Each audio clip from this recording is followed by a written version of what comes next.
I was recently reading through The Hobbit, and what struck me was the tumultuous nature in which Bilbo's adventure starts.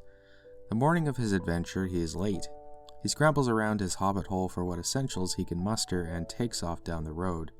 When he meets up with the dwarves and Gandalf, he starts off in a sour mood, but as they begin their journey, he takes in the sun and the peace of the day and thinks to himself, this adventuring business isn't so bad. Gandalf even produces Bilbo's pipe and tobacco, which, in his haste, Bilbo had forgotten at home. However, this bliss doesn't last for long. Later, the party gets caught up in a rainstorm, and while fording a river, they end up losing all their food. Traveling, adventuring, and I would say life in general, is a lot like these elements of adventure. When it's time to go, you might not feel ready or even want to leave, but for some strange reason, you push yourself forward. You answer the call to adventure. And of course, there are times when everything is going perfectly, and there's happiness to be found in that. Gandalf shows up with your pipe. It's easy to keep moving forward on days like that.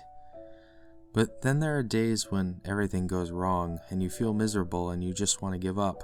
It rains all day, soaking your clothes, and your damn horse runs into the river along with all your food. What does this have to do with the JET program?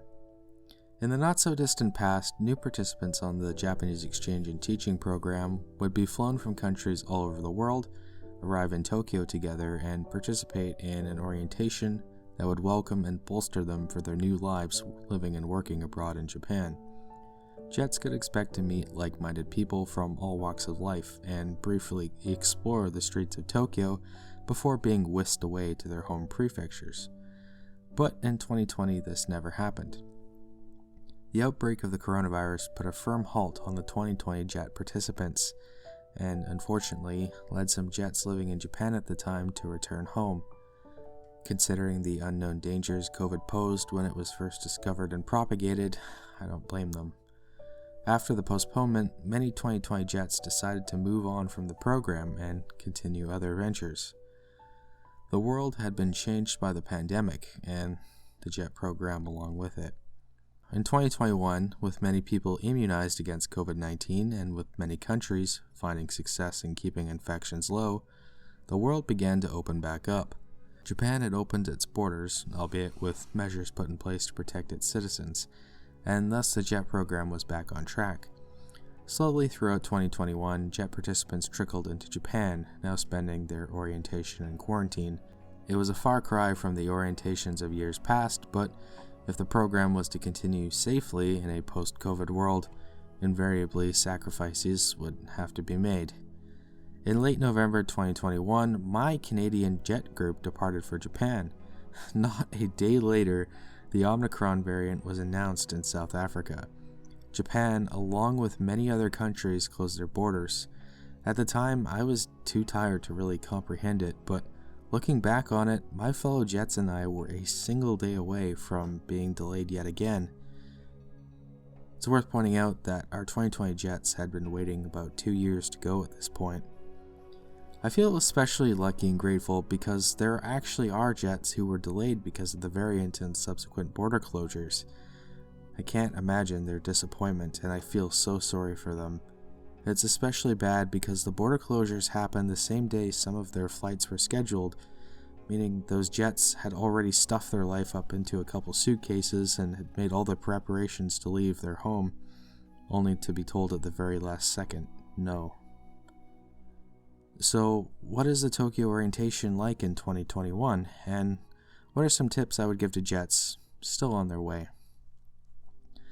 Upon arriving in Japan at the airport, we were essentially sent through a paperwork assembly line, or maybe a paperwork haunted house would be a better description.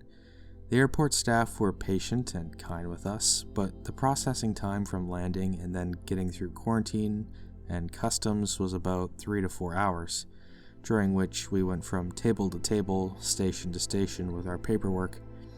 After a 10-hour flight from Canada, this was pretty rough. For people from countries and homes even further away, it was probably even worse. The drive to the hotel was about 2 hours. At that point, I was nodding off on the bus, trying to stay awake and watch the city go by. After we arrived, all I could think of was sleep, but arrival day wasn't over yet.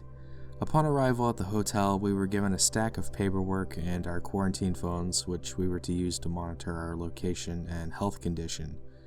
That night, we were expected to set up those phones, log into the online orientation lessons, and set up various disaster safety precautions, as well as familiarize ourselves with hotel procedures. I was going on about 48 hours with no sleep at this point, and let me tell you, working through that paperwork was rough. I called my family first, and then I set to work. I was up another 3 hours, setting everything up and getting all the important dates and time organized. I'll tell you, sleep came easy that night. After the first day, I settled into a bit of a groove. Breakfast, lunch, and supper came in the form of cold bentos along with juice or green tea. The bentos were, for the most part, pretty good. After eating them for several days, though, a guy really craved hot food. Room service was available at the hotel, and we also had access to a small convenience store that we could visit during select hours. Following the schedule, most days were broken up like the following. First, we would have breakfast, then the shop might have been open. The bulk of our day was made up of orientation work. Before lunch, we would usually have a temperature check. After lunch, we could bring our garbage. Then, later, we would have dinner, and sometimes the shop was also open at night. Some days we had other activities like Zoom meetings or PCR tests, but that was kind of the basic formula. The views of Tokyo cityscape from our hotel were pretty stunning, especially at night. Jets on the one side could even see Fuji-san most days. The Docomo Yoyogi clock tower, illuminated with various colors at night, was really a beacon of the Tokyo skyline. The Tokyo Sky Tree was much farther away from the hotel, but also a sight to behold. As far as orientation work goes, I personally found it useful. As someone who's never taught before, let alone taught in a foreign country, I learned a lot. For example, one thing I remember is not to sit on a desk in a Japanese classroom, even if it is to read a story, as sitting on an object that isn't designed for sitting supposedly sets a bad example for the students. I think experienced teachers might find some of the orientation information a little boring, maybe dry, but it could also be a good refresher for them. A Japanese English class is run differently than an English one is back home, after all. After cabin fever set in, some of us Canadian Jets did get up to some strange things to keep ourselves entertained.